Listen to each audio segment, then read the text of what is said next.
Today's video is brought to you by the 4 books that I finished last week and almost getting sick at our local state fair. Enjoy!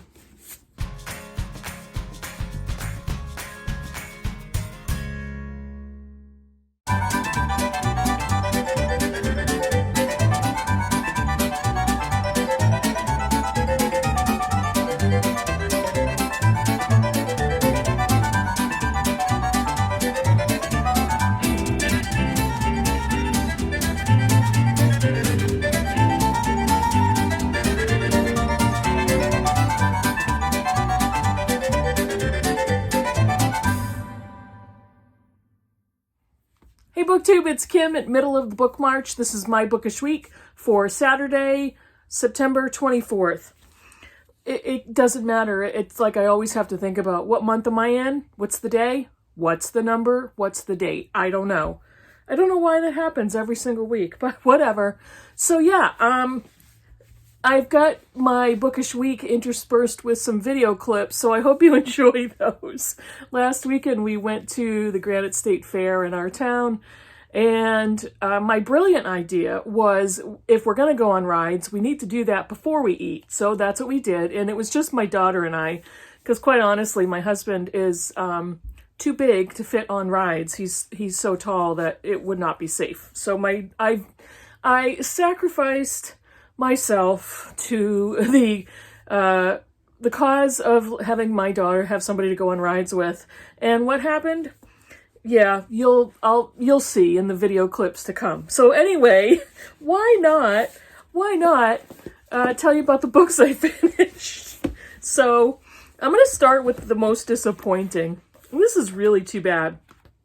I read The Hound of the Baskervilles. Oh, and I should say, 3 of these are shorties, and one of these is a pretty big, chunky book. But the first one is The Hound of the Baskervilles by Sir Arthur Conan Doyle, a Sherlock Holmes mystery. I did not like this. I had such high hopes. Maybe that was part of it. But Holmes and Watson are investigating the death of an older man who owned... he was a Baskerville, and he, was wealthy, owned this estate. He's mysteriously found dead, and the family legend is that there's this giant hound on the English moors that has been haunting the Baskerville family for generations. And there are some signs and evidence that points to the fact that there were some hound prints at the scene of this man's death. So, of course, Holmes and Watson are investigating. And I don't know if it was the time period that it was written in. It wasn't that it was easy to figure out, which is a giant mystery pet peeve, I think, for every mystery reader. But it was just like, it was just meh.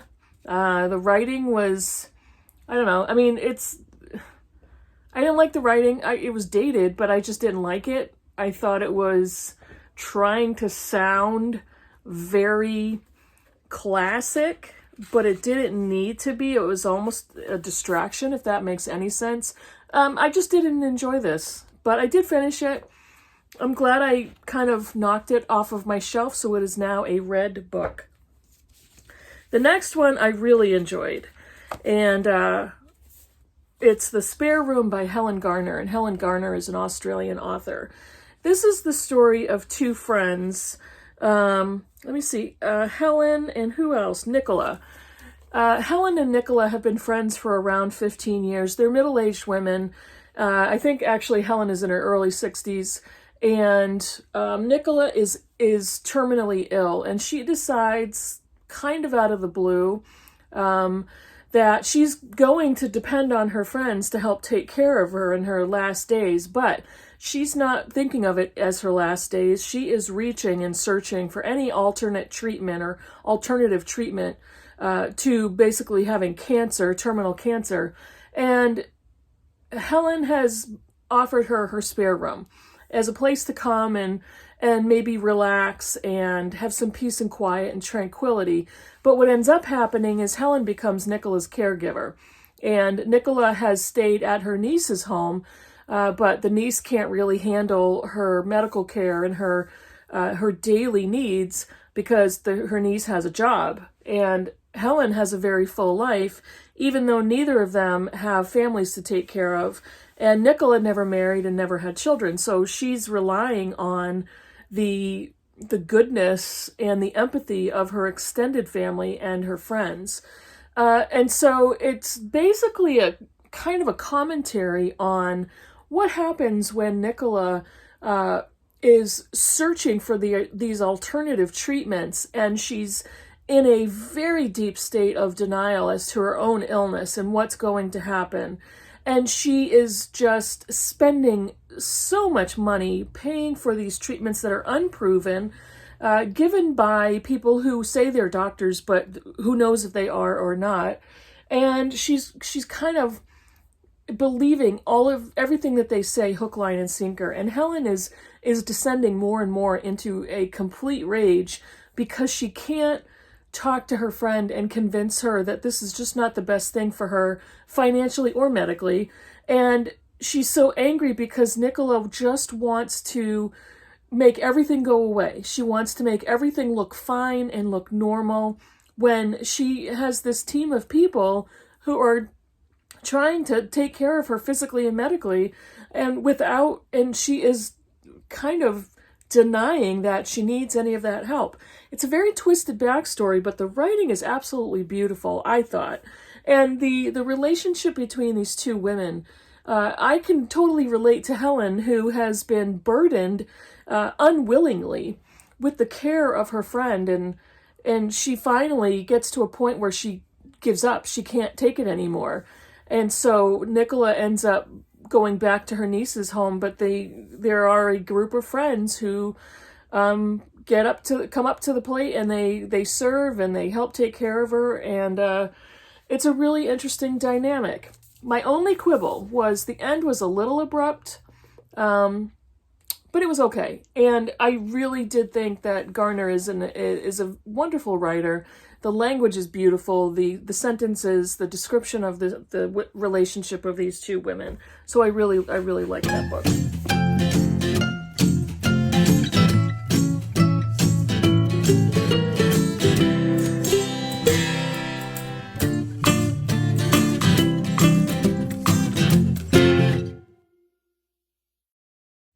The next one, if any of the critical chicks are watching, don't watch my next review, because I'm going to review our book group book that we read, even though we haven't met yet. So this is Properties of Thirst by Marianne Wiggins. Now, the first thing I have to say is I don't understand why I haven't seen this on more BookTube channels. Is anybody reading this book? And if you're not, why not? Why have I not seen this anywhere? So, this is a novel that came out 15 or 16 years after Wiggins' last novel, Evidence of Things Unseen, which is one of my favorite novels of all time. This one has come after that, and in that time period, shortly before this novel was published, well, I say shortly, but I think it was in the 5-year range. I don't remember exactly.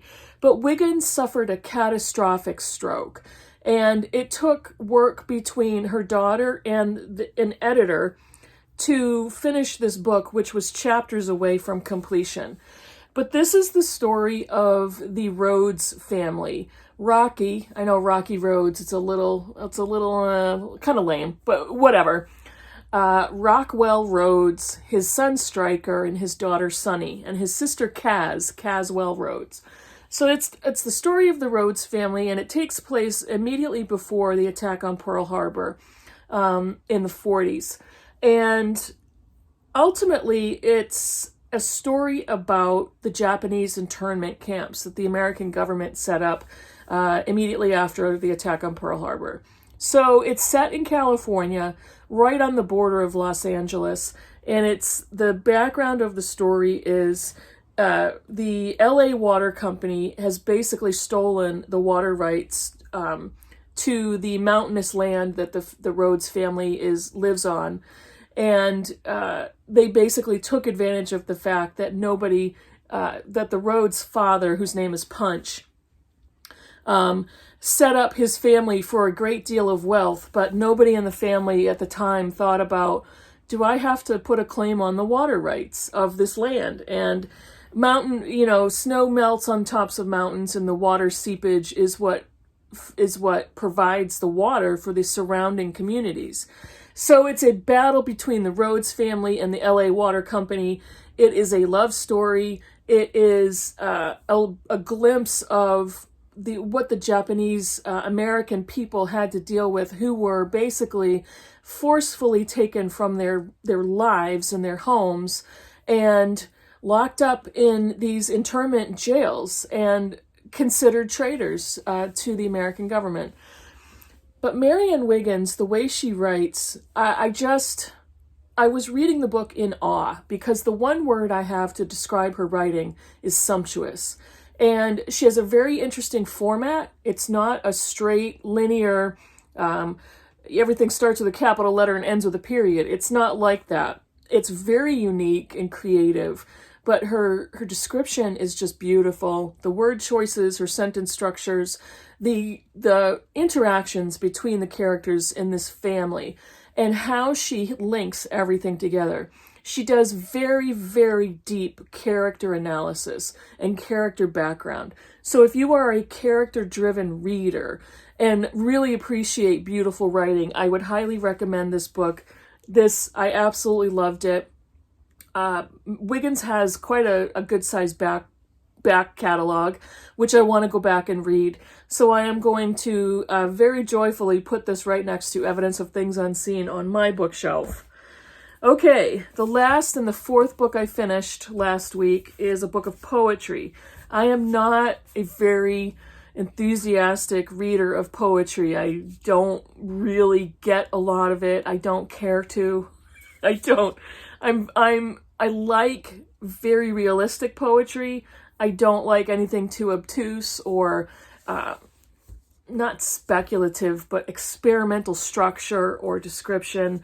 If it's got some deep, subconscious, crazy, twisted meaning, I'm going to get turned off to it immediately. But I loved this collection. And this is Amy Lowell's Selected Poems. And this is edited by Honor Moore. I loved this book. This is a collection of Amy Lowell's love poetry. And she lived between 1874 and 1925. She was from Boston. She was a New Englander. She posthumously won the Pulitzer for poetry in 1926. Ezra Pound was her mentor of sorts, and then became almost a competitor, and they became antagonistic towards each other. She was a spinster and actually was a lesbian, and earlier in her life may have been bisexual, but at the end of her life, her partner was Ada Dwyer Russell, and they were partners for 13 years until the death of Amy Lowell. This is from the Library of America, and this collection is American Poets Project. I just loved this poetry collection. I loved every single minute of it. I mean, obviously there were some that didn't work, there were some that didn't work as well for me, but that was the minority. The vast majority of poetry, not only did I understand it, there were some that were like, okay, I was a little shaky about. But this is a very lush, sexual, romantic collection of poetry. And there are so many times when you can tell she was writing directly to her lover, Ada Dwyer Russell. And it was so beautiful. She writes a lot about flowers and flower imagery. She writes a lot about women's bodies in a way that's just, it's obvious in its symbolism, but it's not raunchy. It's not dirty. It's just erotic. And then the poetry that is not a love poem is just sweet and beautiful. And she talks about flowers. She talks about New England. She talks about Boston. I just loved it. I loved it. And Amy Lowell as herself, as a woman, was a fascinating character. And I looked into her a little bit. I have more to say about her in a video that I'm preparing for a future date.